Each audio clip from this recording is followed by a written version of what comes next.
स्वागत है आपका सारथी त्रिशला के साथ। कैसे हैं आप लोग? कैसे हैं घर में सब? ज़रूर बताइएगा।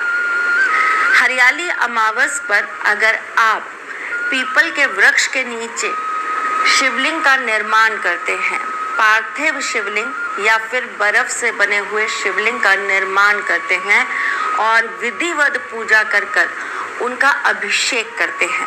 अब अभिषेक आप किस चीज़ से करेंगे? इस दिन आप अभिषेक करिए फलों के रस से। इस दिन आप अभिषेक करिए गुलाब की पत्तियों के रस से। इस दिन आप अभिषेक करिए शहद से। इस दिन आप अभिषेक करिए दुर्वा के जल से। इस दिन आप अभिषेक करिए केसर से। इस दिन आप अभिषेक करिए दूध से। वैसे तो ये सारी की सारी चीज़ें हम नॉर्मली भी अभिषेक में यूज़ करते हैं, लेकिन पीपल के वृक्ष के नीचे अगर आप स्वयं निर्मित कर कर भोलेनाथ की प्रतिमा बनाते हैं, यानी कि शिवलिंग बनाते हैं और उसका विधिवत पूजन करते हैं, तो ऐसा करने से पितृ दोष समाप्त होता है।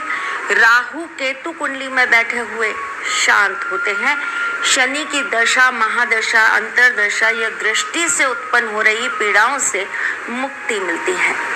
हमारी कुंडली में केवल हमारे ग्रह ही नहीं, हमारे नक्षत्र भी हमें बहुत परेशान कर देते हैं। ग्रह बहुत अच्छे होते हैं, परंतु नक्षत्र का चरण बदल जाता है तो हमारी सारी की सारी जीवन की चीजें उलट पलट हो जाती हैं। नक्षत्रों को कौन संभाल सकता है? नक्षत्र किसके आदेश का पालन करते हैं? और नक्षत्रों के जो स्वामी हैं वो चंद्रमा है, और चंद्रमा जिनका बहुत मान करते हैं या चंद्रमा जिनकी बात को टाल ही नहीं सकते, वो भोलेनाथ हैं। कड़ियाँ जुड़ी हैं आपस में एक दूसरे से। अगर आप चीज़ों को थोड़ा सा समझेंगे तो आपके जीवन की समस्याओं का आप स्वयं हल निकाल लेंगे। अमावस वाले दिन, खास करके सावन की हरियाली अमावस के दिन, अगर आप संध्या के वक्त पीपल के पेड़ के नीचे 5 दिए जला देते हैं और 5 दियों के अंदर आप 2-2 लौंग डाल देते हैं, और ये दिए होंगे तेल के, कड़वे तेल के, यानी कि सरसों के तेल के, और उसके बाद आप वहीं बैठकर अगर आप नटराज स्तुति का पाठ करते हैं तो ऐसा करने से भोलेनाथ का आशीर्वाद आपको प्राप्त होता है। अब जब ईश्वर का आशीर्वाद ही मिल गया तो अब मैं एक एक चीज़ क्या आपको बयान करूं कि आपको ये भी मिल जाएगा, आपको ये भी मिल जाएगा। आपकी जो भी मनोकामना होगी आपको सब कुछ मिल जाएगा। आशीर्वाद में बहुत ताकत होती है, और ख़ास करके अगर वो ईश्वर का मिल जाए तो फिर कहना ही क्या। अमावस वाले दिन अगर आप एक पीपल के वृक्ष के नीचे बैठकर 51 माला ओम नमः शिवाय का जाप करते हैं, सफ़ेद रंग के वस्त्र पहनकर, सिर पर त्रिपुंड लगाकर और हाथ में रुद्राक्ष की माला लेकर, तो ऐसा करने से सर्व मनोकामना सिद्ध हो जाती है। हरियाली अमावस प्रकृति की वो अमावस है जहाँ हर तरफ हरियाली ही हरियाली होती है।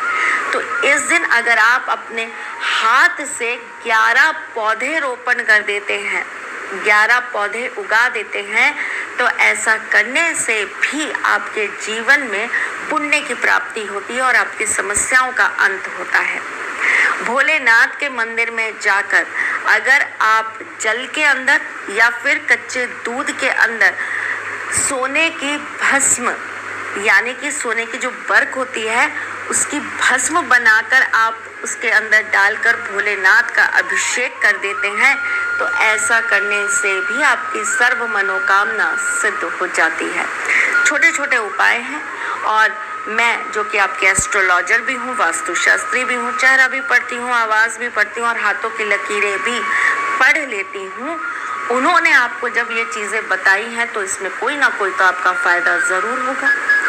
एक और बात जो बहुत ज़रूरी है और जिसे आप याद रखकर करेंगे तो आपके जीवन की समस्याओं का अंत होगा ही होगा, अमावस्या अपने आप में पितरों का भी दिन है। इस दिन पितरों का भी पूजन किया जाता है।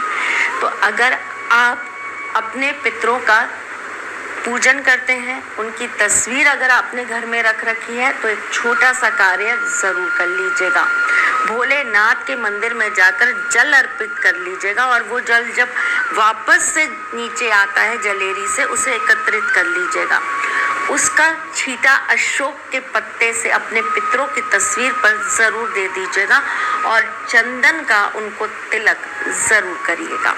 धूप बत्ती लगाइएगा, उनसे प्रार्थना करिएगा कि वो आपके जीवन में अपना आशीर्वाद हमेशा बनाए रखें। पितरों के आशीर्वाद से बड़े कष्ट खत्म हो जाते हैं।